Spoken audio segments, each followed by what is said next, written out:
Wei Ying memalingkan wajahnya ke arah Gustav dan bertanya, "Gustav, setelah berlatih, aku sama sekali tidak merasa lelah. Apakah ini berarti sekarang aku tidak perlu tidur lagi?" Gustav tersenyum dan berkata, "Tidur tetap diperlukan. Tidur 1 hingga 2 jam setiap hari sudah cukup. Sekarang sudah jam 8, mari kita bersiap-siap dan turun untuk sarapan. Nanti aku berencana pergi ke Gunung Jiangdao untuk melihat-lihat." Wei Ying berkata, "Oke, aku akan ikut juga." 1 jam kemudian setelah mereka selesai sarapan, mereka turun ke lantai bawah hotel. Yang mengejutkan mereka, sekelompok polisi Hong Kong sedang melakukan penyelidikan. Secara samar, mereka mendengar sesuatu tentang atap. Gustav mengerutkan keningnya, dan saat dia dan Wei Ying bersiap untuk pergi, 4 petugas penegak hukum Hong Kong memperhatikan Gustav dan mendekatinya. Petugas penegak hukum yang berusia setengah baya itu bertanya, "Kau Gustav Ye, kan?" Gustav melirik ke 4 orang itu dan mengangguk. "Iya, benar." Dia tidak merasakan aura bela diri dari ke-4 orang itu. Pria paruh baya itu menunjukkan identitasnya dan berkata, "Tuan Ye, kami dari kantor polisi Hong Kong. Dari rekaman CCTV, kami melihat kau pergi ke atap dini hari tadi. Apakah benar demikian?" Mata Gustav menyipit dan dia bergumam di dalam hatinya, "Apakah insiden di makam reinkarnasi telah terungkap?" Melihat Gustav tidak menjawab, petugas parubaya itu berkata, "Tuan Ye, tolong kerjasamanya dalam penyelidikan kami." Gustav pun berkata, "Aku memang pergi ke sana, lalu kenapa?" Mendengar Gustav mengakui hal tersebut, petugas parubaya itu berkata, "Kalau begitu, kami akan membawamu ke kantor polisi. Kami menemukan mayat pria di atap, dan berdasarkan waktu, kejadiannya bertepatan dengan saat kau berada di atap. Kami memintamu bekerja sama dalam penyelidikan." Tentu saja Gustav tidak akan bekerja sama. Memang benar dia telah ke atap, tapi mayat itu sama sekali tidak ada hubungannya dengannya. Kalaupun dia membunuh seseorang, dia tidak akan meninggalkan mayat di atap. Itu sama sekali tidak masuk di akal. Yang terpikir olehnya pertama kali adalah bahwa seseorang mungkin telah menerima kabar dari Fang Zhenye dan berusaha menggunakan cara resmi untuk menjebaknya. Atau mungkin seseorang sengaja ingin menyulitkannya. Gustav menatap beberapa orang di depannya dan berkata, "Aku ada urusan hari ini. Aku akan mengirim pengacaraku untuk berurusan dengan kalian."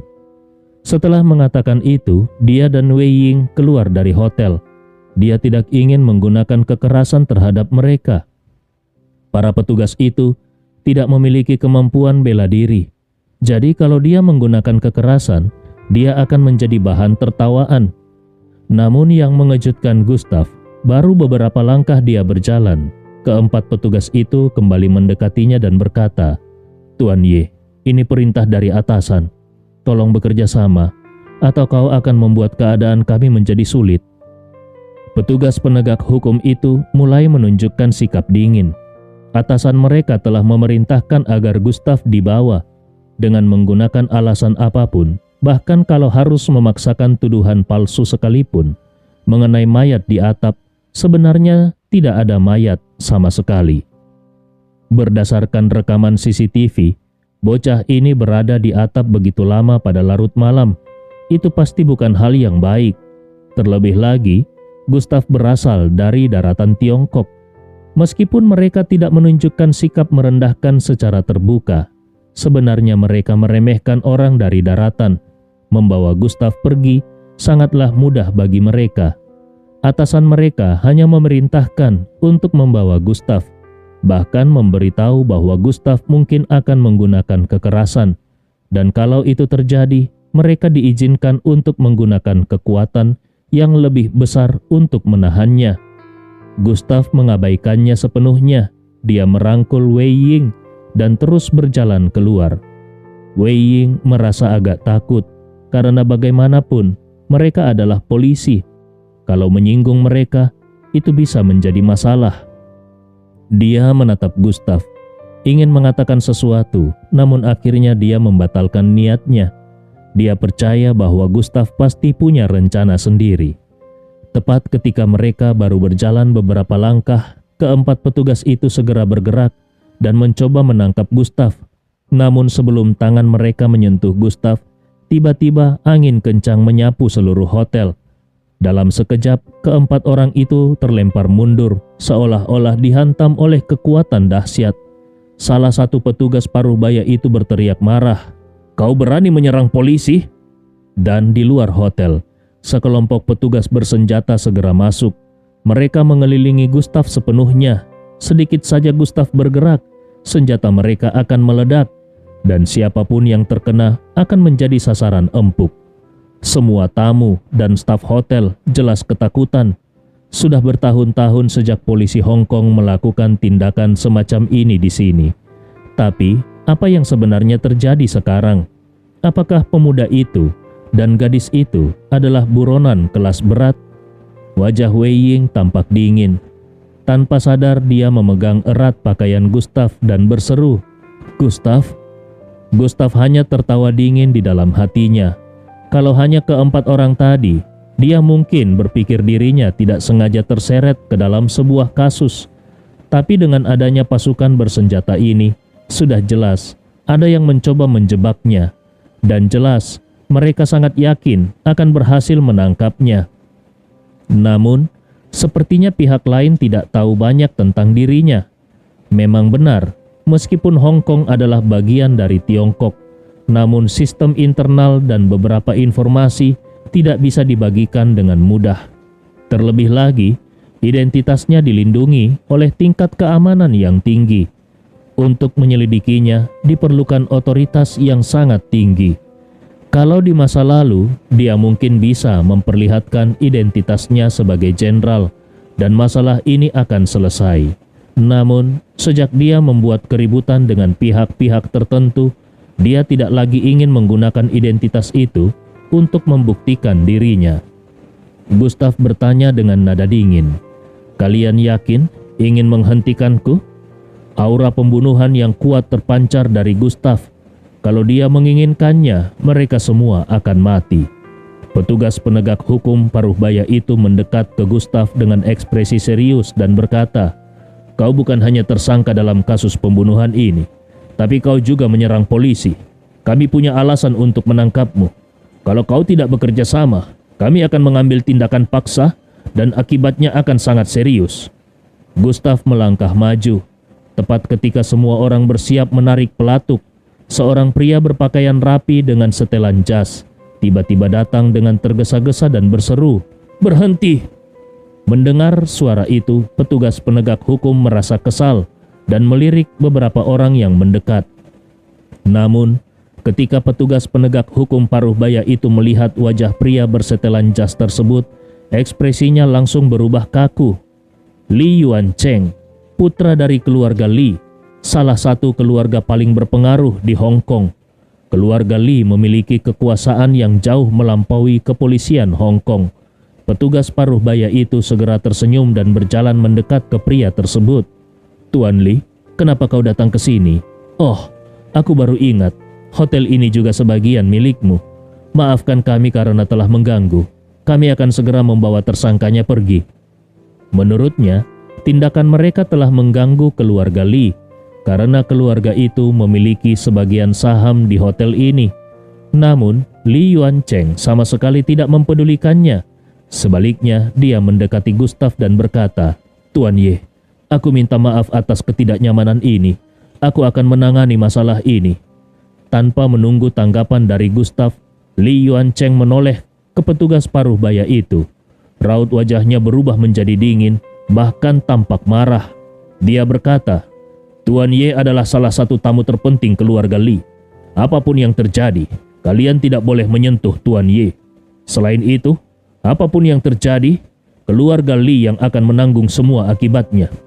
Sebelum aku ke sini, aku sudah menelpon pejabat tertinggi di kantor polisi. Kuberi kalian waktu 10 detik untuk menarik semua orang. Kalau suasana hati Tuan Ye terganggu, kalian tidak akan bisa menanggung akibatnya." Pemimpin tim polisi itu terkejut. Dia pernah bertemu dengan Li Yuancheng beberapa kali. Orang ini sangat pendiam. Bahkan ketika bertemu dengan Presiden Amerika Serikat, Li Yuancheng juga tidak banyak bicara. Namun sekarang, Li Yuancheng berbicara begitu banyak demi pemuda ini. Yang lebih mengejutkan lagi, setiap kalimatnya merupakan ancaman yang jelas. Kurang ajar. Dia menatap Gustav, baru sekarang menyadari bahwa ada sesuatu yang salah. Dari yang dia ketahui, perintah untuk menangkap Gustav datang dari atasannya. Tetapi satu kata dari Li Yuancheng langsung membawa nama petinggi tertinggi. Bagaimana bisa seperti ini? Dia menyadari situasi menjadi sangat serius dan tanpa ragu-ragu dia berkata, "Tuan Li, ini adalah kesalahanku dalam menjalankan tugas. Aku akan segera memerintahkan semua orang untuk pergi. Dan mengenai kasus yang melibatkan Tuan Ye, aku akan menyelidikinya dengan seksama lagi. Sebagai teman keluarga Li, tentu saja Tuan Ye tidak mungkin melakukan hal seperti itu. Aku memohon maaf kepada Tuan Ye atas kelalaianku." Setelah itu dia memberi isyarat kepada anak buahnya dan dalam sekejap mereka semua langsung membubarkan diri. Hotel itu kembali menjadi tenang. Semua ini terjadi begitu cepat dan yang lebih mengejutkan juga selesai dengan cepat. Bagaimanapun, kekuatan keluarga Li terlalu menakutkan. Para pebisnis di lobi hotel melirik Gustav, berusaha untuk mengingatnya. Menurut mereka, seseorang yang diperlakukan dengan begitu hati-hati oleh keluarga Li jelas bukan orang biasa. Gustav tetap tenang dari awal hingga akhir, meskipun dia merasa sedikit terkejut dengan campur tangan keluarga Li. Sebelumnya, orang-orang dari Istana Kegelapan Hong Kong juga disingkirkan oleh keluarga Li. Secara logika, dia dan keluarga Li seharusnya bermusuhan. Tetapi kenapa mereka malah menunjukkan sikap seperti ini? Li Yuancheng tersenyum hangat. Dia mengelurkan tangannya kepada Gustav dan berkata, "Tuan Ye, aku belum sempat memperkenalkan diri. Namaku Li Yuancheng. Mohon maaf atas ketidaknyamanan yang kau alami sejak datang ke Hong Kong. Ini adalah kesalahanku." Dia mengingat nasihat dari ayahnya tadi malam. Lakukan segala cara untuk menarik Gustav ke pihak mereka. Setidaknya, Gustav sangat penting bagi rencana besar mereka. Ketika Li Yuancheng melihat Gustav tidak menanggapi, dia melirik Wei Ying lalu berkata, "Apakah Tuan Ye hendak pergi keluar? Kebetulan aku tidak ada urusan hari ini. Bagaimana kalau aku meminta sopirku mengantarmu? Dia sangat mengenal wilayah Hong Kong." Gustav menggeleng, "Tidak perlu." Dia hanya mengatakan kata-kata itu dan langsung berjalan keluar hotel. Dalam pandangannya, keluarga Li bukanlah orang baik. Sikap ramah mereka pasti menyimpan maksud tertentu. Li Yuancheng tahu bahwa sebagai orang kuat, Gustav memiliki harga diri yang tinggi. Jadi dia bertanya, "Tuan Ye, apakah kau berencana pergi ke Gunung Jiangdao? Kalau Tuan Ye hendak ke Gunung Jiangdao, aku bisa memberimu sebuah saran. Besok adalah hari dimulainya konferensi meja bundar penjaga Tiongkok. Dan tadi malam formasi perlindungan gunung sudah diaktifkan. Selain beberapa penjaga Tiongkok, tidak ada yang bisa masuk ke gunung itu saat ini. Kalau Tuan Ye tetap pergi, kau mungkin hanya akan membuang-buang waktu. Namun, keluarga Li punya cara untuk membawamu ke atas gunung." Dia berpikir Gustav akan tertarik mendengar tentang Gunung Jiangdao. Tetapi dia jelas salah. Gustav seakan tidak mendengarkan. Dia hanya menyetop taksi dan pergi ke arah yang dituju. Wajah Li Yuancheng sedikit berubah. Dia sangat tahu arah yang dituju taksi itu adalah Gunung Jiangdao. Namun, Gustav sama sekali tidak memperhatikannya, bahkan tidak memberi kesempatan sedikit pun. Bahkan, seolah-olah dalam pandangan Gustav, dia hanyalah sekedar udara. Dengan desahan berat, Li Yuancheng mengambil ponsel dan menelpon ayahnya. "Ayah, Gustav menolak tawaranku dan pergi sendiri ke Gunung Jiangdao." Telepon di seberang terdiam sejenak, lalu suara itu berkata, "Ikuti dia. Kalau dia membutuhkan sesuatu, bantu dia. Mengenai undangan kita, tidak perlu dibahas lagi untuk saat ini." Saat ini di Gunung Jiangdao, Sebuah taksi perlahan berhenti. Gustav dan Wei Ying keluar dari mobil. Sepanjang perjalanan, sang sopir berkali-kali mengingatkan bahwa di Gunung Jiangdao hanya diperbolehkan melihat dari jauh dan jangan pernah mencoba naik ke gunung. Setibanya di kaki gunung, Gustav merasakan banyak arus energi yang mengalir menuju Gunung Jiangdao. Tidak hanya itu, batu hitam di sakunya juga semakin menunjukkan reaksi yang kuat. Area sekitar Gunung Jiangdao dijaga ketat oleh pasukan bersenjata dan ada tembok tinggi yang menghalangi semua akses. Ketika Gustav muncul, beberapa tatapan tidak ramah langsung tertuju padanya. Namun, setelah menerima telepon, tatapan-tatapan itu langsung menghilang. Gustav berkata, "Mari kita pergi." Dia sudah menyadari kehadiran Li Yuancheng di kejauhan. Jelas bahwa keluarga Li telah mengurus penjaga-penjaga ini. Gustav tidak peduli.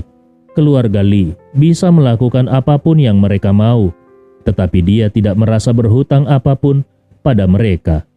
Semakin dekat dia ke Gunung Jiangdao, Gustav merasakan tekanan yang sangat kuat. Wajah Wei Ying tampak pucat dan dia berkata, "Gustav, aku tidak bisa jalan lagi. Aku merasa sangat tidak enak." Gustav mengangguk. "Kau istirahat saja di sini. Aku akan memeriksa keadaan."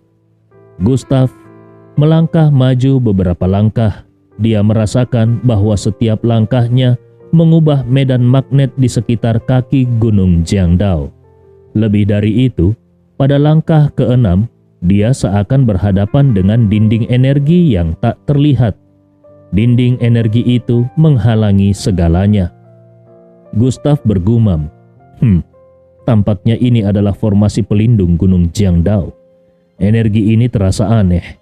Aku belum pernah melihatnya, baik di Gunung Kunlun maupun di Tiongkok. Lalu pedang pembunuh naga muncul di tangannya. Dengan aliran energi sejati dia menebas tanpa ragu sambil berseru, "Tebasan haus darah!" Namun, bukannya membuat riak pada formasi, malah muncul gelombang energi kuat yang menghantam balik. Tubuh Gustav terdorong mundur 3 langkah. Gustav berteriak kaget, "Formasi pelindung roh kuno!" Dia jelas merasakan bahwa gelombang energi itu berasal dari tebasan haus darah dan kekuatannya bahkan 3 kali lebih besar. Kalau dia tidak menahan beberapa lapisan kekuatannya, konsekuensinya bisa sangat mengerikan. Yang lebih penting lagi, kenapa formasi semacam ini ada di Tiongkok? Kalau itu ada di wilayah tersembunyi atau sekte di Gunung Kunlun, itu bisa dimengerti. Tetapi di Hong Kong, ini tidak mungkin. Setidaknya tidak ada seorang pun yang pantas untuk mendirikan formasi sebesar ini. Saat Gustav masih terkejut, 2 orang tua muncul di belakangnya. Salah satu dari mereka berkata, mata yang tajam. Mereka adalah Bao Peimin dan seorang lagi yang pernah dilihat Gustav di kedai teh, yaitu penjaga Tiongkok lainnya, Tuan Wan. Tuan Wan melirik Gustav. Dia mendengus dingin dan berkata, "Anak muda, formasi ini termasuk dalam 10 besar di seluruh Tiongkok. Kalau kau berpikir bisa menembusnya hanya dengan sepotong niat pedang, kau benar-benar mimpi di siang bolong." Tuan Wan merasa marah setiap kali dia melihat Gustav. Tindakan Gustav kemarin jelas membuatnya kehilangan muka di depan Bao Peimin, seperti menampar wajahnya sendiri. Bao Peimin menyipitkan matanya. Dia mendekati Gustav dan berkata dengan serius, "Formasi pelindung roh kuno ini sudah ada sangat lama. Sejauh yang aku tahu, formasi ini awalnya tidak berada di Gunung Jiangdao. Tetapi seseorang dengan kekuatan besar memindahkannya ke sini. Kalau ini adalah hari biasa, mungkin kau bisa mendaki gunung ini. Tetapi sekarang tidak mungkin. Dengan konferensi meja bundar, penjaga Tiongkok yang akan segera dimulai, formasi pelindung roh kuno ini sudah diaktifkan. Bahkan, para penjaga Tiongkok pun tidak bisa menembusnya. Gustav, lebih baik kau tenang dalam beberapa hari ini. Mengenai masalah itu, aku akan berusaha menghentikan Fang Zhenye.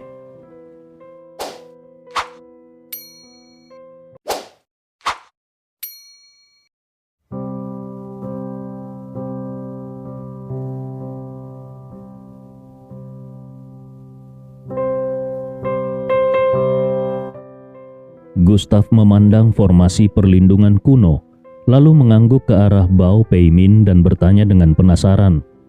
Lalu bagaimana kalian bisa naik ke sana? Bao Peimin hendak berbicara, tetapi Tuan Wan yang ada di sampingnya mengibaskan lengan bajunya dan mengeluarkan sebuah giok kecil. Dengan jari yang membentuk sebuah segel, giok itu langsung bersinar. Cahaya itu menyelimuti seluruh tubuh Tuan Wan, dan formasi perlindungan kuno segera menghasilkan kekuatan yang sangat kuat yang juga membungkus Tuan Wan. Tuan Wan menatap Gustav dengan dingin dan berkata, "Anak muda, formasi perlindungan kuno ini tentunya memiliki kunci masuk, dan giok di tanganku ini adalah salah satu kuncinya. Hanya para penjaga Tiongkok dan mereka yang telah memberikan kontribusi luar biasa bagi Tiongkok yang bisa memilikinya. Tanpa giok ini, kau berpikir bisa masuk ke sana? Itu tidak mungkin. Meskipun kekuatanmu besar, kau tetap tidak memenuhi syarat. Inilah perbedaan terbesar antara kau dan Fang Zhenye. Kepada para orang kuat, kau harus memiliki rasa hormat. Kalau tidak, kesombongan dan ketidakpedulian hanya akan membuatmu tersesat." Setelah selesai bicara, Tuan Wan menghilang di hadapan Gustav. Bao Peimin yang juga tidak ingin berdebat lebih lanjut dengan Gustav berkata dengan nada datar, "Aku tahu seperti apa karakter Fang Zhenye.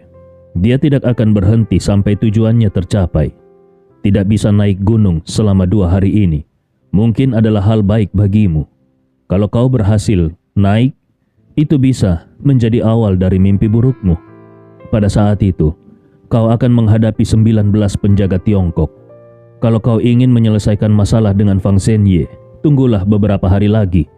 Ini adalah nasihat untukku, untukmu. Meskipun kadang nasihat yang baik sulit untuk didengar." Setelah menyampaikan pesan terakhirnya, Bao Peimin memegang gioknya dan menghilang ke dalam formasi perlindungan kuno. Setelah kedua orang itu pergi, mata Gustav menyipit. Dia tidak ragu lagi, lalu mengaktifkan kekuatan pedangnya sambil berseru, "Naga tersembunyi menebas langit!" Dengan raungan keras, Gustav melesat maju. Pedang naga di tangannya berubah menjadi cahaya pedang yang tajam. Raungan naga menggema di seluruh langit dan bumi. Pada saat itu, kekuatan pedangnya mencapai puncak dan menghancurkan segala sesuatu di jalannya. Dimanapun kekuatan pedang menyentuh, ledakan terjadi dan dalam sekejap cahaya pedang melesat ke langit. Pedang itu begitu cepat, seolah-olah kilat membelah langit. Dalam sekejap energi pedang memenuhi udara. Rasa dingin yang menusuk tulang melanda, dan angin kencang bergulung seperti jeritan setan yang menghantui. Kekuatan pedang menghantam formasi perlindungan kuno dengan keras. Formasi itu akhirnya menunjukkan sedikit riak, tapi tidak ada tanda-tanda retak, apalagi membuka jalan. Kekuatan pedang yang kuat kembali melanda Gustav, tapi kali ini Gustav sudah bersiap dan dengan cepat bergerak mundur. Dia juga mengeluarkan jimat pelindung untuk menahan serangan itu. Kekuatan pedang netral, tapi darah Gustav mendidih. Gustav menghela nafas panjang dan menarik kembali pedang pembunuh naganya. Dia tahu bahwa serangan kedua dari kekuatan pedang pun akan menghasilkan hasil yang sama, bahkan mungkin bisa membunuhnya. Formasi kuno ini meskipun sudah rusak, tapi masih tidak bisa dihancurkan dengan kekuatan dari tingkat alam kopling atau alam Yuan sejati, kecuali dia mendapatkan giok dari para penjaga Tiongkok. Tiba-tiba Gustav teringat sesuatu dan memandang jauh ke sebuah Rolls Royce yang terparkir. Di dalam Rolls Royce itu duduk Li Yuancheng. Gustav teringat kata-kata Li Yuancheng sebelumnya. Mungkinkah keluarga Li memang memiliki cara? Dengan pikiran itu, Gustav dan Wei Ying mendekati Rolls Royce, lalu mengetuk jendela dan Li Yuancheng segera keluar sambil berkata, "Tuan Ye, aku..." Gustav langsung memotong kalimat Li Yuancheng. "Jangan buang waktu dengan basa-basi. Aku ingin tahu, bagaimana keluargamu bisa naik ke Gunung Jiangdao dan untuk tujuan apa?" Li Yuancheng yang mendengar Gustav langsung menanyakan hal penting, segera menjawab dengan semangat, "Tuan Ye, tahukah kau kenapa Gunung Jiangdao dianggap sebagai gunung suci dan terlarang di Hong Kong?" Gustav menjawab dengan singkat, "Karena formasinya." Li Yuancheng mengangguk dengan tegas, "Betul. Tapi Tuan Ye, tahukah kau apa inti dari Gunung Jiangdao?" Gustav menggeleng, "Aku tidak terlalu memahami gunung itu." Li Yuancheng merasa senang dan melanjutkan, "Tuan Ye, aku bisa memberitahumu, inti dari Gunung Jiangdao adalah 2 pedang. Satu disebut pedang penghancur jiwa dan yang lain adalah pedang penghancur matahari. Semua ini adalah informasi yang diberikan oleh ayahku tadi malam, dan Li Yuancheng mengatakannya tanpa melewatkan satu kata pun untuk Anda." Dia sendiri sebenarnya tidak mengerti, tetapi karena ayahnya memintanya untuk mengatakannya, maka pasti ada alasannya. Mata Gustav menunjukkan keterkejutan yang dalam. Pedang penghancur jiwa, pedang penghancur matahari. Sebelum suara tua dari makam reinkarnasi menghilang, suara itu juga sempat menyebutkan 4 kata, penghancur jiwa, penghancur matahari. Apakah kedua pedang ini adalah inti dari formasi perlindungan kuno? Atau apakah kedua pedang ini memiliki hubungan besar dengan makam reinkarnasi dan latar belakangnya? Li Yuancheng bisa merasakan antusiasme di mata Gustav. Jadi dia pun berkata lagi, "Tuan Ye, kalau kau punya waktu, kusarankan kau ikut ke rumah keluarga Li. Setelah kau melihat sesuatu, kau pasti akan memahami semuanya." Gustav mengangguk. "Baiklah." Gustav dan Wei Ying naik ke dalam mobil dan 20 menit kemudian mobil mereka melaju ke pantai Jinsung di Hong Kong. Meskipun Wei Ying sudah menduga kalau keluarga Li adalah keluarga terkaya di Tiongkok, namun dia tetap terkejut dengan kemewahan yang ada di dalamnya. Kediaman keluarga Li seperti istana, megah dan mewah. Wei Ying tidak bisa menemukan kata yang tepat untuk menggambarkannya. Nafasnya sedikit tersengal-sengal. Meskipun dalam beberapa waktu terakhir dia telah mengalami banyak hal, namun statusnya tetaplah seorang dosen bahasa Inggris di sebuah universitas. Setelah mobil masuk ke garasi bawah tanah, mereka bertiga turun dan diantar oleh seorang pelayan ke villa keluarga Li, lalu menuju ke sebuah lift. Lift itu langsung turun ke lantai 10 di bawah tanah. Ketika lift sampai, ekspresi Gustav mengeras karena dia menemukan bahwa di bawah villa mewah keluarga Li ternyata ada sebuah bangunan kuno yang sangat besar. Li Yuancheng berkata kepada Gustav, "Tuan Ye, ayahku sedang berlatih dan tidak bisa bertemu denganmu saat ini. Jadi aku yang akan membawamu ke sini. Tetapi aku berharap Tuan Ye bisa menjaga rahasia ini untuk keluarga Li. Kami telah melindungi bangunan kuno ini selama 100 tahun. Ini adalah akar dari keluarga Li." Saat ini hati Li Yuancheng sebenarnya merasa sedikit tidak berdaya. Dia tidak mengerti kenapa ayahnya ingin dia membawa Gustav ke tempat ini. Ini adalah rahasia keluarga Li dan belum pernah diperlihatkan kepada orang lain. Apakah ayahnya benar-benar begitu mempercayai Gustav?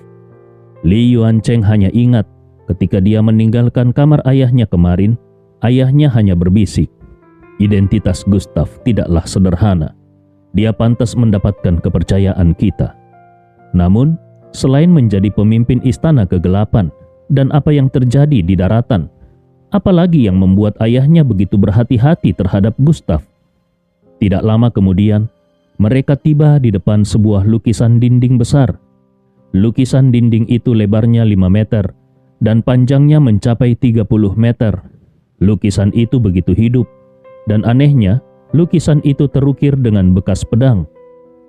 Li Yuancheng berkata, "Tuan Ye, lukisan dinding ini adalah rahasia dari Gunung Jiangdao." Gustav tidak memperhatikannya. matanya terpaku pada satu titik di lukisan itu, karena di satu bagian lukisan itu tergambar 100 makam. Dan di atas 100 makam itu ada seorang pemuda yang melayang di udara. Pemuda itu duduk bersila, dengan 9 naga raksasa mengelilinginya. Salah satu naga itu adalah naga darah yang ada di dalam tubuh Gustav. Namun, naga darah dalam lukisan itu tampak sangat besar, mendominasi dunia dan melayang di langit. Naga darah itu menakuti manusia biasa. Gustav menatap lukisan dinding di depannya, dan dia merasakan naga darah di dalam tubuhnya mulai bergolak, seolah-olah hendak meledak keluar dari tubuhnya kapan saja. Dia berusaha keras untuk menekannya, namun naga darah itu tetap memancarkan aura ganas. Ini berlangsung selama 5 menit penuh. Li Yuancheng beberapa kali melirik Gustav. Dia tidak bisa memahami kenapa Gustav terus-menerus menatap satu titik itu. Padahal, bagian lukisan yang menggambarkan 9 naga hanyalah sebagian kecil dari keseluruhan lukisan dinding dan bukanlah bagian terpenting. Li Yuancheng memanggil pelan, "Tuan Ye." Tetapi Gustav tetap tidak merespon. Merasa ada yang tidak beres, Li Yuancheng berniat mengulurkan tangannya untuk menyadarkan Gustav. Namun detik berikutnya terdengar suara gemuruh nyaring. Itu adalah suara raungan naga yang menggelegar dan mengguncang seluruh bawah tanah. Pada saat yang sama, bayangan naga darah tiba-tiba keluar dari tubuh Gustav. Gelombang energi kuat menyebar ke sekeliling. Raut wajah Li Yuancheng berubah drastis. Dia menatap Gustav dengan ekspresi ketakutan, seolah melihat sesuatu yang menakutkan. Namun, dia tidak memiliki kesempatan untuk melarikan diri. Sebuah niat membunuh tak kasat mata melingkupinya, dan gelombang energi itu menghantam organ dalamnya tanpa ampun. Karena tidak sanggup menahannya, Li Yuancheng memuntahkan darah dan tubuhnya terlempar jauh, seperti layang-layang yang putus talinya. Sementara itu, Wei Ying tidak mengalami cedera, karena saat naga darah muncul, lapisan es muncul di sekeliling tubuhnya, seolah nalurinya melindunginya. Melihat Li Yuancheng hampir menabrak dinding, sebuah bayangan tiba-tiba bergerak cepat menyelamatkannya. Itu adalah Li Jiacheng, kepala keluarga Li. Tubuh Li Jiacheng bergetar dan sebuah penghalang tak kasat mata muncul di depannya, sehingga membuat Li Yuancheng menghantam penghalang tersebut. Meskipun dampaknya berkurang, namun kekuatan yang tersisa masih membuat Li Jiacheng dan Li Yuancheng mundur 10 langkah. Li Yuancheng menghela nafas. "Ayah, kenapa kau datang?" Namun sebenarnya diam-diam dia merasa beruntung. Siapa yang tahu kenapa Gustav tiba-tiba berubah seperti itu? Li Jiacheng tidak mengatakan apapun. Dengan ekspresi serius dan penuh kewaspadaan, matanya tertuju pada bayangan naga darah yang ada di atas kepala Gustav. Kemudian pandangannya beralih ke pemuda di dalam lukisan dinding itu dan dia bergumam, "Apakah dugaanku benar? Apakah pemuda dalam lukisan ini adalah Gustav Ye? Meskipun bayangan naga darah ini jauh lebih kecil dibandingkan dengan 9 naga dalam lukisan, tapi salah satu naga itu tampaknya menyatu dengan bayangan ini." Di luar, Li Jiacheng terlihat tenang, namun hatinya penuh dengan gejolak. Kalau benar seperti itu, maka implikasi di balik semua ini sangat besar. Lukisan ini setidaknya berusia 1000 tahun. Bagaimana mungkin seseorang dari 1000 tahun lalu sudah bisa meramalkan keberadaan Gustav? Saat ini Gustav mulai tersadar dan naga darah di atas kepalanya kembali masuk ke dalam tubuhnya. Dia sudah yakin bahwa pemuda dalam lukisan itu adalah dirinya. Namun, pertanyaan terbesar di benaknya adalah kenapa dirinya muncul di dalam lukisan itu. Meskipun Gustav paham tentang teknik ramalan, namun meramalkan 1000 tahun ke depan adalah sesuatu yang bahkan akan sulit dilakukan oleh orang-orang zaman dahulu. Asal-usulnya, kakeknya, Hong Kong, Gunung Jiangdao, kota kuno bawah tanah keluarga Li. Semua hal ini saling berkaitan, seolah-olah membentuk permainan catur yang aneh, sulit dipahami dan sulit lagi untuk diuraikan dalam waktu singkat. Setelah kembali sadar, Gustav menatap Li Yuancheng dan Li Jiacheng. Dia mengeluarkan 2 pil obat dan melemparkannya kepada mereka sambil berkata, "Tadi aku kehilangan kendali. Minumlah pil ini, itu akan sangat membantu penyembuhan luka kalian." Keduanya menerima pil tersebut dan langsung merasakan aroma obat yang kaya di dalamnya. Keduanya berkata secara serempak, "Tuan Ye, terima kasih." Lalu tanpa ragu, mereka langsung meminumnya. Pil itu segera memberikan efeknya. Wajah keduanya yang tadinya pucat mulai tampak lebih segar.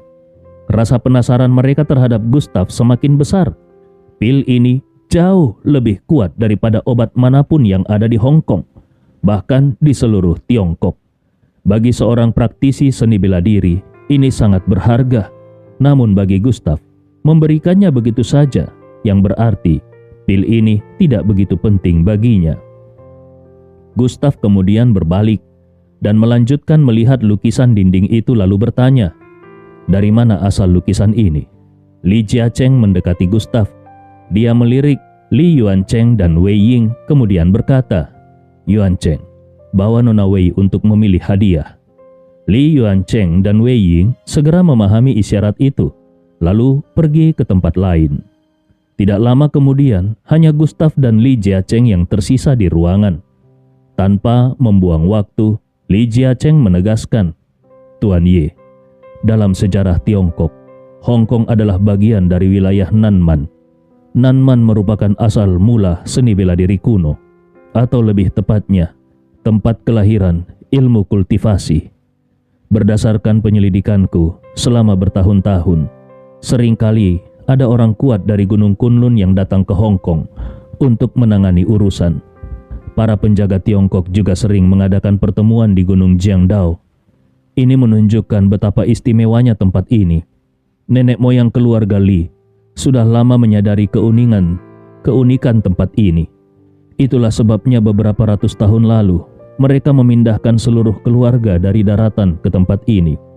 100 tahun yang lalu, ayahku secara kebetulan menemukan bahwa tempat ini memiliki keanehan tersendiri. Dia lalu menggunakan semua koneksi dan kekayaannya untuk membeli tempat ini dan melindunginya.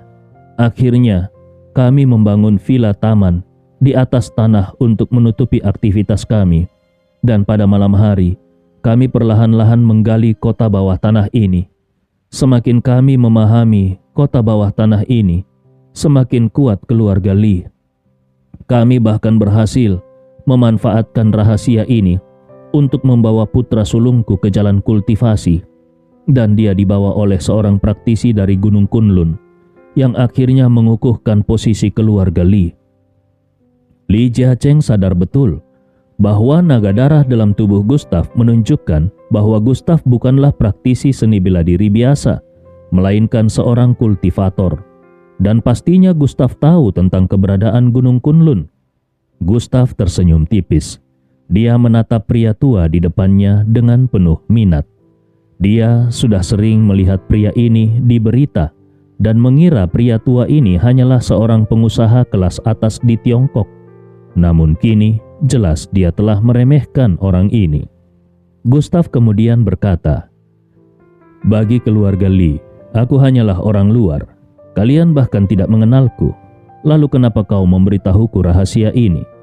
Kau seharusnya tahu, kalau aku menyebarkan apa yang terjadi hari ini, keluarga Li pasti akan runtuh." Li Jiacheng tertawa keras. "Tuan Ye, dalam dunia bisnis, aku telah mempelajari banyak hal, dan aku punya satu prinsip yang kuat, bahwa untuk berhasil, keberuntungan dan keberanian adalah faktor yang paling penting. Kalau Tuan Ye benar-benar ingin menghancurkan keluarga Li, maka biarlah begitu. Tetapi sejauh ini, sepertinya Tuan Ye lebih tertarik pada lukisan ini daripada kepada kami." Gustav hendak mengatakan sesuatu, tetapi Li Jiacheng berjalan ke sisi lain. Dia menunjuk sebuah bagian dari lukisan dan berkata serius, "Tuan Ye, awalnya aku tidak yakin apakah kau ada hubungannya dengan lukisan ini. Tapi naga darah itu membuktikan segalanya. Dan juga, lihat bagian ini. Adegan ini membuatku yakin bahwa besok Tuan Ye pasti akan pergi ke Gunung Jiangdao." Gustav terkejut dan mengikuti arah yang ditunjuk oleh Li Jiacheng. Dia melihat adegan lain di lukisan itu. Di lukisan itu seorang pemuda sedang memegang pedang panjang, berdiri berhadapan dengan 10 orang tua. Meskipun gambar itu statis, namun aura dari 10 orang tua itu tampak sangat kuat, dengan tatapan penuh kesombongan. Sementara pemuda itu terluka, auranya lemah, tetapi sudut bibirnya tersenyum dengan cara yang kejam, seolah-olah kemenangan sudah ada di tangannya. Gustav sangat yakin bahwa adegan itu adalah gambaran dari besok di Gunung Jiangdao. Dan ke-10 orang tua itu pastilah para penjaga Tiongkok. Pertarungan tidak bisa dihindari. Terima kasih teman-teman yang sudah mengikuti kisah ini. Untuk kisah Leon Wood season kedua saat ini ada di aplikasi Karya Karsa seperti tampilan ini. Terima kasih. Salam Cotokon Ro Pisang Ijo.